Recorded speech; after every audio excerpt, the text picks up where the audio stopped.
Hi, this is Larry Jordan. This is an excerpt of a recent Power Up webinar looking at how to create DVDs and Blu-ray discs using Adobe Encore CS6. Okay, so I want to link one of these puppies in. How do I link a track into a button? There's several ways we could do it, but here's one. Let us pretend, just for the sake of discussion, that this is actually a scene selection movie. Let's pretend that this is scene 1, scene 2, scene 3 of the same movie. So I'm going to click right here. Let's just grab our playhead. Sorry, go back to the monitor. Find the spot where the black and white starts, right there. And let's add one more chapter marker. Go back to the menu tab. If I grab this chapter marker and drag it on top of the button, it's now linked that marker to that button just by drag and dropping. Here, if I grab this chapter marker and drag it to Outtakes, it now links Outtakes directly to that chapter marker. So not only can we create up to 99 chapter markers per track, I can link the chapter markers by simply dragging from the chapter marker to the button that I want it linked to.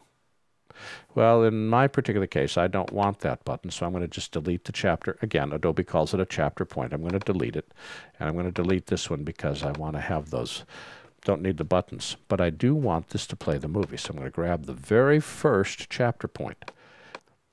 Encore always creates a chapter point at the very beginning of video. You don't have to do it. It does it automatically. So I'm going to just drag that chapter point, drop it on top of Play Movie. Now, the next thing we have to ask ourselves is, what happens when this movie is over? That's called, in DVD Studio Pro, it's called an end jump. In Encore, it's called an end action. Notice that I've got the sequence selected here, and now we get to go up to the property panel. We can change the name of a chapter marker, you know, When Harry Met Sally, or restaurant scene, or whatever. We can set the time code of that particular chapter marker, but what I'm interested in is the end action. And you see this little springy thingy here, like a spiral. It's called a pick whip. You grab this and you drag it on top of where you want the video to go when it's done playing. Well, I could be in the project panel, but sometimes that gets really, really crowded with stuff. I want to have it linked back to a menu. So I'm going to select my menu tab, grab the end action, and just drag that little whippy thingy and drop it on top of the menu. And it says now it's going to go to the main menu. If you wanted it to go to a main menu and highlight a particular button, you could click this and say DVD main menu and default button 1, button 2, or button 3. Except button 1, button 2, or button 3 are pretty hard to... I mean, what is button 1, 2, or 3? This just doesn't make any sense. So let's click on the button and see where it says name. Just change that. This becomes the Play Movie button. Click on Outtakes. This becomes the Outtakes button. Notice that the link here is red. That means they can't find the link. We got to relink it. We'll do that in a second. Click on Features. Change that to Features.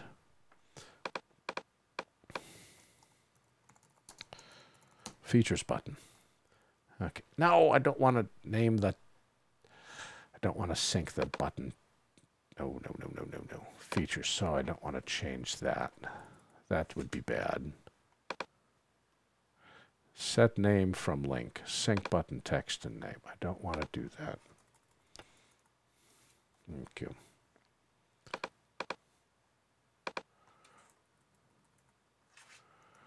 Okay, we'll turn that off so they don't sync.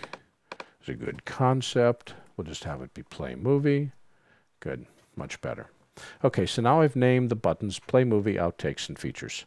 Sync button text and name means that whatever I do here is going to appear on screen. Clearly, I didn't want to do that. Okay, so the Play Movie is going to link to our sequence, and the end of the sequence links back to the menu. So, step number 2. How do I link this button? The button is linked here by selecting the button, grab the pick whip, drag it to the track you want to sync it to, and it goes to train 1. Click on this button, grab the link, grab the pick whip, drag it to, I want to have it, features, timeout. I want to have features goes to train 1, and outtakes goes to outtakes. There we go. So I can tell by looking at this that everything is just ducky and, well, how do I preview it? See this icon right up here. When you click that icon, it opens up a preview window. And there's our movie playing. And when it's done, it should jump to the menu.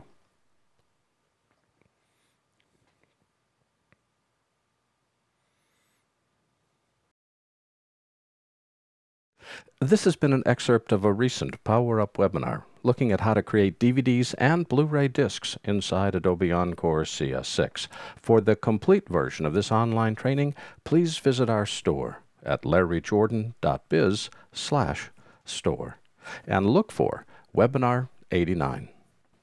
By the way, membership on our website is a great value. Do you need to stretch your training dollars? A subscription membership to our video training library saves you money. At an incredibly low monthly price of only $19.99, you get more than 500 movies, dozens of hours of training, all in-depth and up-to-date. Plus, members can attend any of our Power Up webinars for free. Our training covers Apple, Adobe, and Autodesk software. We update it every week, and for more information, visit larryjordan.biz/subscriptions. Thanks.